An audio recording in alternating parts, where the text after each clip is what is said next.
అందరికీ నమస్కారం. నేను రమ. ఈ రోజు మనతో ఉన్నారు ప్రముఖ ఆధ్యాత్మికవేత్త, జ్యోతిష్య పండితులు, దత్తాత్రేయ గణపతి ఉపాసకులు మరియు అమ్మవారి సేవకులు బ్రహ్మశ్రీ మురళీధర్ శర్మ గురువు గారు ఉన్నారు. మాట్లాడతాం. నమస్కారం గురుగారు. మహాదేవ.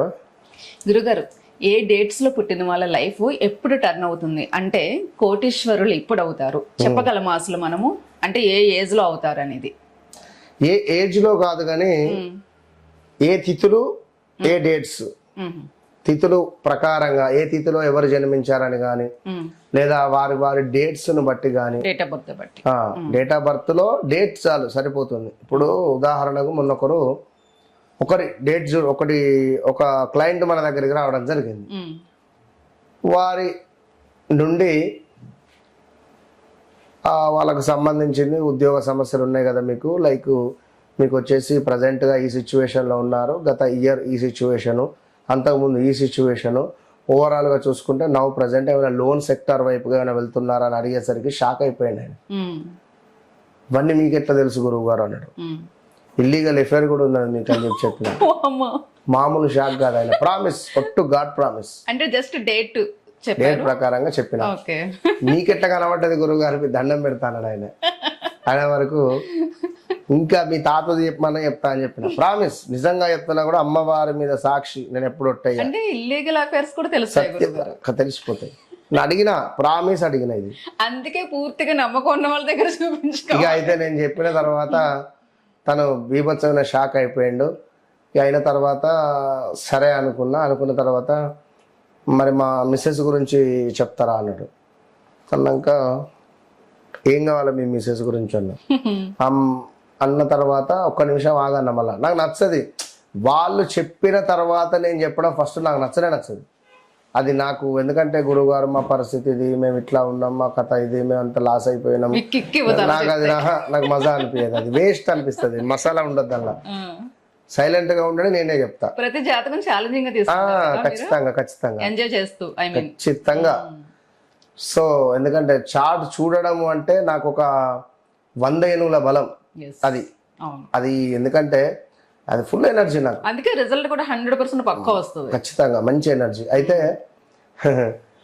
నెంబర్ 1 లో మన 10వ తారీఖు మా యొక్క భార్య జన్మించింది అన్నాడు. 10వ తారీఖు అన్నాడు. Okay done. ఇతరది వచ్చేసి 18వ తారీఖు. 1 + 8 ఎంత? 9కి అధిపతి ఎవరు? కుజుడు.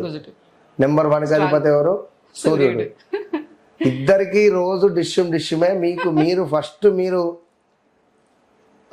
గొడవ పడ్డ తర్వాతనే లవ్ రిలేటెడ్, అసలు లవ్ అనేది ఉండదు. ఇద్దరు ఫైర్ బ్రాండే. ఏమన్నా ఒక్క మాట అంటాడా, నేను 2 మాటలు అనడానికి రెడీ అన్నట్టుగా ఉంటది. ఇట్లా అవునా కాదా అన్న.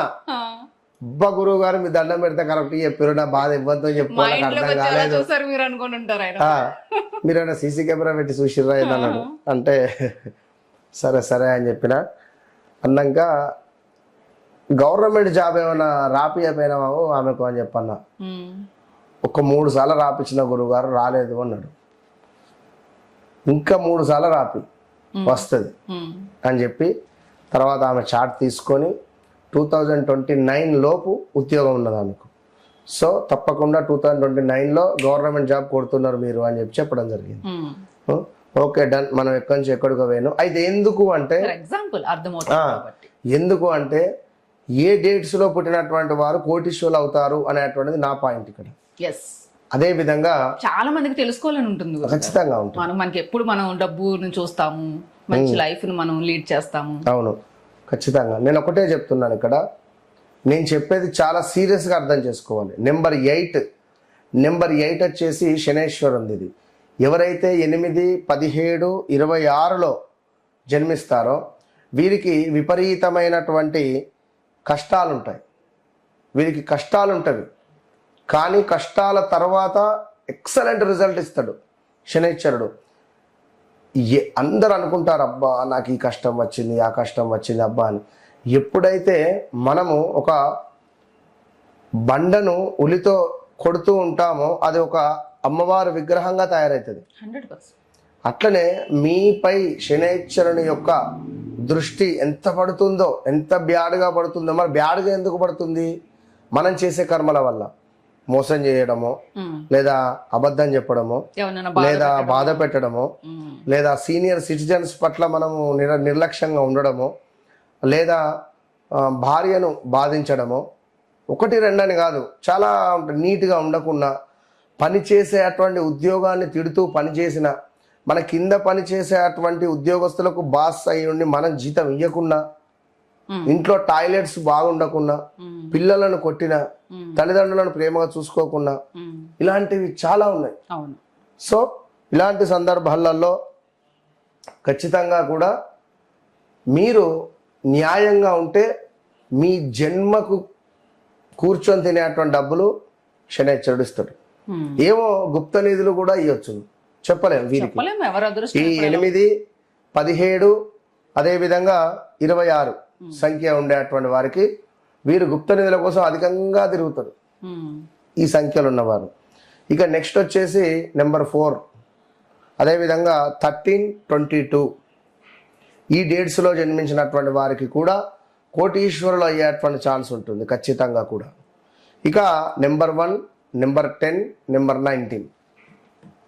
నెంబర్ 1కు అధిపతి సూర్యుడు, నెంబర్ 4కు అధిపతి రాహు, నెంబరు 8కు అధిపతి శనైశ్వరుడు.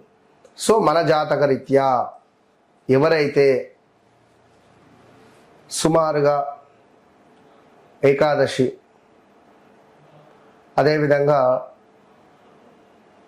అష్టమి, అదేవిధంగా తదియ, చతుర్థి, లైక్ ఇలాంటి సిచ్యువేషన్స్ కావచ్చును. సప్తమి అన్న సూర్యునికి సంబంధించిందే, బట్ ఆదివారం జన్మించినటువంటి వారు, శనివారం జన్మించినటువంటి వారు కూడా, మంగళవారం జన్మించినటువంటి వారికి కూడా కొంత పర్వాలేదు. కానీ మళ్ళీ వారి వ్యక్తిగత జాతక రీత్యా మాత్రము చూసుకోవాలి. ఏమైనా ఎందుకు ఈ దశలు రావాలి, అడ్డంకులు ఏమైనా ఉన్నా ఈ దశలు రావాలి. మళ్ళీ శని దశ కానీ, రాహు దశ కానీ, కేతు దశ కానీ, సూర్యుని దశ కానీ, ఈ దశలు రావాలి. ఇవి వారి జాతకంలో మంచి ఉచ్చ స్థానంలో ఉండాలి. కొట్టేయచ్చు, ఖచ్చితంగా కొట్టేయచ్చు. ఇప్పుడు నాకు నా జాతక రీత్యా ఇందులో నేను చెప్పిన దానిలో నాకు ఒకటి ఉచ్చ స్థానంలో ఉన్నది. ఆ పీరియడ్ వచ్చినప్పుడు నేను, నా ప్లేసు, నా చుట్టూ ఉండేటువంటి ఎన్వైరన్మెంట్, మన మనుషులు, నా కంప్లీట్గా నా పరిస్థితే మారిపోయింది. చెప్తున్నా, నేనే ఉదాహరణ. కనుక ఎక్సలెంట్గా ఉంటుంది, అది ఎవరు నమ్మినా నమ్మకున్నా. బట్ వ్యక్తిగత జాతకాన్ని ఖచ్చితంగా చూసుకోండి. నేను ఒకటే చెప్తాను, నేను మీ జీవితంలోకి రాకముందు, వచ్చిన తర్వాత రాసి పెట్టుకోండి. ఎంత బ్యాడ్ ఈవెంట్స్ నుండి ఎంత గుడ్ ఈవెంట్స్ వైపుగా మీ యొక్క ప్రయాణం సాగుతూ ఉన్నదో అది అమ్మవారు మీకు ఇస్తుంది. నాకు ఆ నమ్మకం ఉన్నది, అంతే. నేను కలవక ముందు, కలిసిన తర్వాత అనేటువంటిది రాసి పెట్టుకోండి బస్.